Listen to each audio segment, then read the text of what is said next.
Because I believe that water is a fundamental human right, I'm proud to propose the topic today. Thank you everybody for watching. It's an important topic, so let's jump right into the debate. Observation 1, resolutional analysis. The topic that we're debating is that we should protect the water. My subpoint 1 is that privatization of water is potentially dangerous. Subpoint 2 is the plan text. The plan text is that the IMF and the World Bank will no longer require SAPs or structural adjustment programs to privatize water. One more time. The IMF and the World Bank will no longer require SAPs to privatize water before lending. Observation 2, the background. SAPs are structural adjustment programs. These are the requirements that the IMF and the World Bank will put on a country before giving that country a loan. So in this case, you have to privatize your water before that country can receive a development loan. The next point here is that privatization of water has a very bad history of decreasing fair access, of decreasing quality, and of increasing cost on fair access. So what we see here, right, is pressure from investors to make sure that there's as much profit as possible.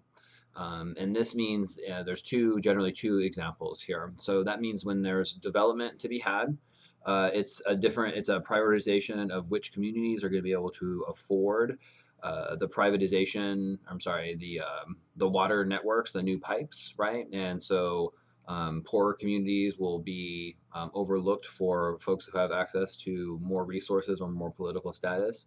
Or the second example is usually maintenance, which is that your pipes, because you're from a more affluent or more affluential community, your pipes will be maintained better. In some communities, they actually ration water, right? So access to water is based on time. The next point here is in terms of access, is how we physically get to control water and utilize water. And there's 2 points. The first point is a Bolivian example, a very famous example in the water privatization sort of historical narrative is the protests in Bolivia that took place there about 10 years ago. And one of the examples to kind of demonstrate the very manipulative relationship that multinational corporations have when they privatize water is in Bolivia there was no rainwater gathering, right?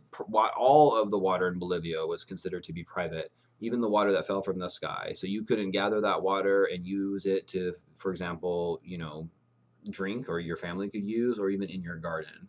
That was outlawed. The second example is an African example, and this is interesting because I used to debate this topic 10 years ago, and we had a few examples of mercenaries and private armies that were used, or sometimes fences even, that were used to sort of protect a water resource to make sure that it could be piped and go wherever it needed to go. And so what's interesting about this is two things. First of all, that these are communities that never needed access to pipes before, right? And now they used to have to just walk down the trail and get their water for the day, and now they don't have that option, and they are utilizing inferior sources of water, and we see an increase in public health problems, specifically waterborne illnesses. The second point about this is that this was hard fought research that we did many years ago, right? And it's not actually easy to find that lit now. I don't currently have any of that literature. And so I was just recently discussing this problem, lack of memory, with my friend and former debate partner, Joey. What's up, Joey? And Joey was thinking it might be a ZMAG article. So if you have a ZMAG subscription, it can contribute to this conversation. That would be great. I would think of like privatized army or mercenaries, and privatization of water are probably the search terms. And I'm guessing somewhere between 10 and 15 years ago. Observation 3, advantages. Okay, so the first point here is that essentially we're discussing the relationship between the public and the private, right? And the case thesis is that water is so important, it's a fundamental human right, that the IMF and the World Bank, right, should not require it in SAPs, and under no circumstances, right, should people not have access to water, right? And specifically that it further removes people's control, right? That when you privatize water, you further remove people's control over any sort of democratic access to that to water, or to participate in the politics of how water is utilized. The next point here is increasing access, right? So this would be the example of how we physically get to utilize water. So the rain gutters, and we can recycle water, for example, in the Bolivian scenario that we discussed, or the way that fences would be erected to protect, or even private armies or mercenaries that would be utilized to protect bodies of water that you would normally be able to access those just because it's a lake in your neighborhood or in your area, right? And you wouldn't have access to that because those areas would then be considered a private commodity, right? And removed um, from the public sphere. Okay, the next point here is that there's a funny little thing about privatization, which is that it's very frequently associated with scandal. So there's a ton of inside deals.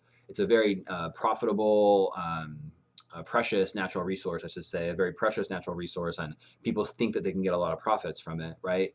And what we see here is a sort of manipulative relationship between foreign powers and their ability to have projects go way out of hand in terms of their projection costs and have the people fit the bills for that. All kinds of really horrible examples, right? Scandal is frequently associated with privatization of water. Advantage number 2 is neocolonialism. Okay, neocolonialism bad.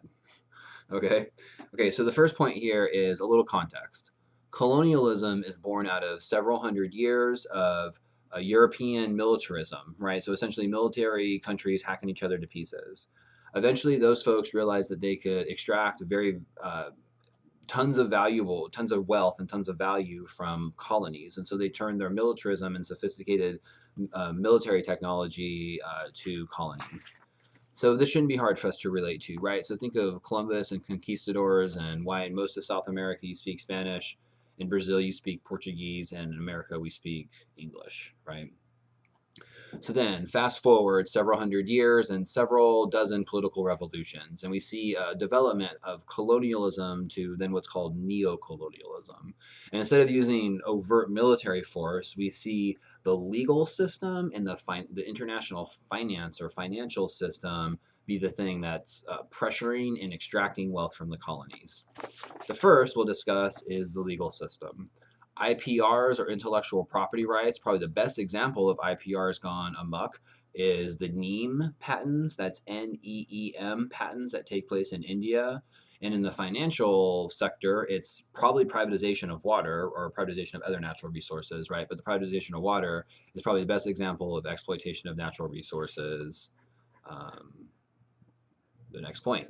The next point and last point is that activist, author, and nuclear physicist, how badass is that? Vandana Shiva writes this cool book, a fantastic book, as a matter of fact, called Water Wars.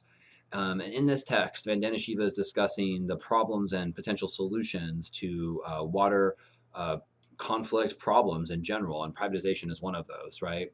And so she discusses communities, frameworks that we can reference, and we have examples of where the community ethic is that everybody has fair access to water. So that means people, families, businesses, whatever, we all sort of get together and we discuss what fair access to water means. I support that. I think that we have to figure out how to protect people's water rights and consider water a fundamental human right. Thank you.